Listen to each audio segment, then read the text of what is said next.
नमस्कार.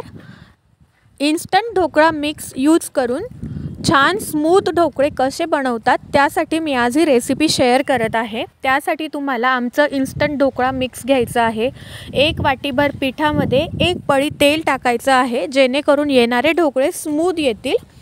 जितकं पीठ घेतलेलं असेल तेवढंच पाणी घ्यायचं आहे आणि ते पाणी पिठामध्ये ॲड करून घ्यायचं आहे. अशा पद्धतीने पाणी पिठात ॲड केल्यानंतर पिठातल्या सगळ्या गुठळ्या मोडल्या जातील. ह्या पद्धतीने पीठ छान ढवळून घ्यायचं आहे.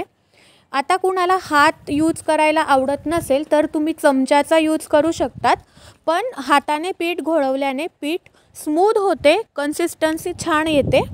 तर पीठ जास्त घोळवत बसायचं नाही आहे. एकदाच फक्त सगळ्या गुठळ्या मोडून घ्यायच्या आहेत आणि अशा प्रकारे कन्सिस्टन्सी आली पाहिजे पिठाची. जास्त घट्टही नाही आणि जास्त पातळही नाही. अशा प्रकारे पीठ कालवल्यानंतर ज्या डिशमध्ये तुम्ही ढोकळा लावणार असाल त्या डिशला थोडंसं तेल लावायचं आहे आणि त्यावर पीठ टाकून घ्यायचं आहे. पीठ सगळीकडे समान असं स्प्रेड झाल्यानंतर कढईला झाकण लावायचं आहे आणि गॅस हाय फ्लेमवर करायचा आहे. 10 मिनटं ढोकळे वाफेपर्यंत आपण फोडणीची तयारी करूया. फोडणीसाठी मिरच्या अशा उभ्या चिरलेल्या आहेत. मिरच्या उभ्या चिरल्याने मिरचीचा छान एक जी टेस्ट असते ती फोडणीत लवकर उतरते. त्यानंतर एका पॅनमध्ये 2 पळ्या तेल घेतलेलं आहे. फोडणीमध्ये टाकायचं साहित्य इथे दाखवत आहोत. यापैकी तीळ पूर्णपणे ऑप्शनल आहे. तेल गरम झाल्यानंतर त्यात जिरं टाकायचं आहे. आवडीनुसार तुम्हाला फोडणीत साहित्य टाकायचं आहे. जिरं मोहरी तडकल्यानंतर त्यात तीळ टाकायचे आहे. तीळ ऑप्शनल आहे. आणि सगळ्यात शेवटी आपल्याला मिरच्या टाकायच्या आहेत.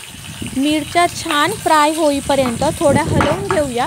आणि मिरच्या फ्राय झाल्यावर सगळ्यात महत्त्वाचं म्हणजे पाणी. लागेल तेवढं पाणी आपल्याला फोडणीत टाकायचं आहे. आणि जेवढे ढोकळ्याला तुम्हाला गोडसर चव हवी असेल त्यानुसार साखर टाकायची आहे. साखर ऑप्शनल आहे. काही लोकांना ढोकळ्यात गोडपणा आवडत नसेल तर त्यांनी साखर टाकली नाही तरीही चालेल. आम्हाला थोडं मीडियम स्पायसी टेस्ट हवी असल्याने आम्ही 2 चमचे साखर त्यात टाकलेली आहे. साखर विरघळेपर्यंत फोडणीला उकळी येऊ द्यायची आणि गॅस बंद करायचा. त्यानंतर इथे ढोकळे शिजले आहेत का ते आम्ही बघत आहोत. ते बघण्यासाठी अशा प्रकारे सुरी पिठात घालून बघायची आहे. जर सुरीला पीठ चिटकलं नाही म्हणजे ढोकळे छान शिजलेले आहेत, वाफलेले आहेत. अशा प्रकारे ढोकळे आम्ही कट करून घेतलेले आहेत आणि त्यावर छान अशी फोडणी स्प्रेड करत आहोत. फोडणी स्प्रेड केल्यानंतर त्यावर खोबरं घातलेलं आहे. खोबरंसुद्धा ऑप्शनल आहे, पण टाकलं तर खूप सुंदर लागतं. आणि कोथिंबीर. अशा प्रकारे अतिशय डेलिशियस टेस्टी ढोकळे 10 मिनटात तयार होतात. कोणी पाहुणे आले, पोहे करायचा कंटाळा आला तर हे ढोकळे तुम्ही नक्कीच बनवू शकतात.